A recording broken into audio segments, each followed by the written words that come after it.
You wake up to the sound of rain tapping against your window, soft at first, almost gentle. It's Saturday, August 27th, 2005, and the air in your New Orleans apartment feels thick, humid, like it's pressing against your skin. You've lived in the lower Ninth Ward your whole life, and you know this feeling. Summer storms rolling in from the Gulf, nothing new, nothing special. Your neighbor's radio is already playing through the thin walls, some jazz station crackling with static. The announcer mentions a hurricane out in the water, something called Katrina, but hurricanes always veer off or weaken. They always do. You've weathered storms before. Your grandmother weathered storms before. This city has stood for 300 years against water and wind. You pull yourself out of bed and shuffle to the kitchen. The coffee pot gurgles as you stare out at the street below. Mrs. Johnson from across the way is hauling groceries from her car, moving slower than usual, but she's smiling, waving at someone you can't see. A kid rides past on a bicycle, splashing through puddles that have already formed in the uneven asphalt. Everything feels normal. Everything feels like Saturday. The corner store will be open. The church bells will ring tomorrow. Life moves forward the way it always has in this neighborhood, where everyone knows everyone, where front porches are kingdoms and second lines are sacred. But something sits wrong in your chest, a feeling you can't quite name. Your phone buzzes, a text from your cousin uptown. You leaving? You stare at the message. Leaving? The mayor mentioned an evacuation, voluntary, but you don't have a car. You don't have family in Baton Rouge or Houston. You have $73 in your checking account and a shift at the restaurant on Monday. Where would you even go? The shelters, maybe. The Superdome. You've heard they're opening it for people who can't get out.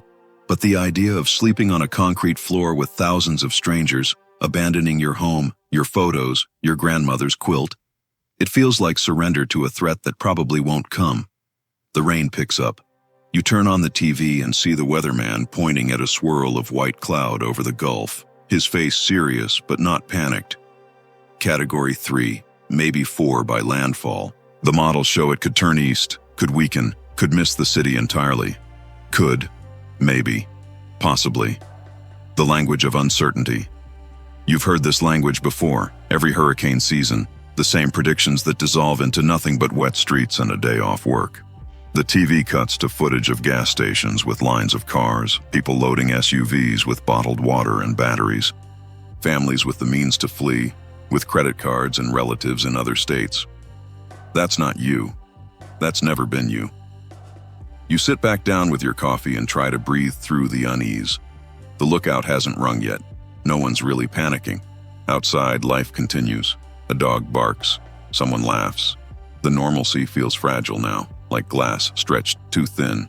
But you tell yourself you're being paranoid. You tell yourself this city has survived everything history has thrown at it. By Sunday morning, the rain is relentless. You stand at your window and watch the street flood, just a little, the way it does when the drains can't keep up. The water pools around the tires of parked cars, reflecting the gray sky like a mirror. You've seen this before too. The city floods when it rains hard. That's just New Orleans, built below sea level, built in defiance of logic and geography, built anyway because people needed a port, needed a home, needed this music and this culture and this impossible, beautiful place.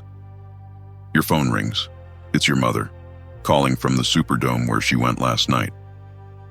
"Baby, promise me you'll stay inside," she says, her voice tight. "Don't go near the water if it rises. Just stay upstairs. You promise. You don't tell her you're scared. You don't tell her that the wind outside sounds different now, not like a storm, but like something alive, something angry." The power flickers once, twice, then dies completely. The hum of the refrigerator stops. The streetlights go dark. You light candles and sit in the strange, suspended quiet, listening to the wind howl and the rain hammer against the roof. Hours pass. You can't tell if it's noon or evening. The sky is the same bruised purple, the same suffocating darkness. Then you hear it, a sound like thunder, but deeper, longer, a groaning that seems to come from the earth itself.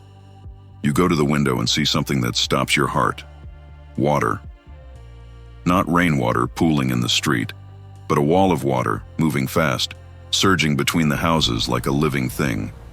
It's brown and frothing, carrying pieces of fences, trash cans, things you can't identify. You watch it rise, inch by inch, foot by foot, swallowing the cars, the porches, the front steps. Within minutes, it's at your door. Within an hour, it's inside, creeping up the stairs. You climb higher, onto the second floor, then into the attic, pulling yourself up through the small opening with shaking hands. The water follows. It doesn't stop. It doesn't slow. You're not alone in this terror. All around you, in houses you can't see, your neighbors are doing the same thing. Climbing, praying, waiting. Some have axes to break through their roofs. Some don't. Some will drown in their attics, trapped by the same water that was supposed to stay in the lake, the canals, the river. The levees broke. The walls that were supposed to protect this city, this neighborhood, this life, they failed. Not because of the storm's strength alone, but because of decades of neglect, of budget cuts, of engineers who knew the system was weak, and politicians who looked the other way. The water doesn't discriminate, but the people who drowned were not random. They were the poor, the elderly, the black and brown families who had been pushed into the lowest ground, the most vulnerable neighborhoods, the places where help always came last. If this moment, the water rising, the city drowning, the trust breaking, chills you to the bone, hit subscribe and drop a comment. Which forgotten disaster should we live through next? You stay in that attic for 2 days. The heat is unbearable, the air thick with moisture and fear. You hear helicopters sometimes, distant, never close enough. You hear voices shouting from other rooftops, calling for help that doesn't come. You ration the bottle of water you brought up, sip by sip, wondering if you'll die of thirst before you drown. Below you, your life floats in toxic sludge. Photo albums, your grandmother's Bible, the couch where you watched TV just days ago. Gone, all of it gone. When the boats finally come, when strangers pull you onto a rescue vessel, you can't speak. You can't process what you see. Bodies floating face down in the water. Entire blocks submerged. The city you loved, the city that raised you, transformed into something unrecognizable. And even then, it's not over. The Superdome is a nightmare of overcrowding and desperation. The convention center becomes a hellscape of abandonment. Thousands of people waiting for buses that don't come, for food that runs out, for a government that seems to have forgotten they exist. You watch the news later, after you've been evacuated, and see officials claim they didn't know people were suffering. You see the president fly over in Air Force One, looking down at your drowned city from a safe height. You see the disconnect between what you lived and what they saw. Katrina killed over 1,800 people. It displaced more than 1 million. It revealed in brutal clarity what many already knew, that poverty is a life or death condition, that infrastructure matters, that when systems fail, the most vulnerable pay the price. The flood wasn't just water. It was decades of inequality pouring through broken levees, drowning communities that had been neglected, underfunded, and ignored. If these buried truths, these lives that deserved better, move you, like this video so these stories are never forgotten. The city rebuilt, slowly, painfully. Some neighborhoods came back stronger. Others never came back at all. The lower 9th Ward, your home, remains a patchwork of empty lots and new houses, a ghost of what it was. You carry the memory of that water with you every day. The feeling of watching everything you know disappear in a matter of hours. You carry the knowledge that survival wasn't about strength or faith. It was about zip codes and bank accounts, about who had the means to leave and who didn't. What unsinkable thing in your life scares you the most? We thank you for your